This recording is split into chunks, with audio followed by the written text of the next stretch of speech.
Nagulantang at binalot ng takot ang mga residente ng Barangay Dilimbayan, Maging Lanao del Sur matapos madiskubre ang hinihinalang mass grave na naglalaman ng mga kalansay ng 5 hindi pa nakikilalang individual. Ayon sa mga residente sa lugar, matagal nang pinaghihinalaang may kakaiba sa naturang liblib at masukal na bahagi bago tuluyang mabunyag ang nakapangingilabot na tuklas. Dahil dito, mabilis na rumesponde ang pinagsanib na puwersa ng 55th Infantry Battalion ng Philippine Army, maging Municipal Police Station at SOCO ng Lanao del Sur Police Provincial Office matapos makatanggap ng ulat mula sa mga residente. Dahan-dahang hinukay ng mga otoridad ang mga kalansay habang sumasailalim ito sa masusing pagsusuri upang matukoy ang pagkakakilanlan ng mga biktima at ang posibleng sanhi ng kanilang pagkamatay.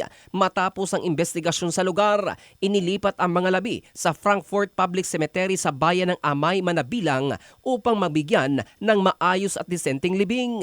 Sa ngayon, patuloy pa rin iniimbestigahan ng mga otoridad ang insidente dahil nananatiling palaisipan kung sino ang 5 biktima at kung anong madilim na pangyayari ang naganap bago sila tuluyang inilibing sa naturang lugar. Nananawagan din ang mga opisyal sa publiko na makipag-ugnayan sa pinakamalapit na himpilan ng pulisya o kampo ng militar kung may kamag-anak o kakilala silang matagal nang nawawala.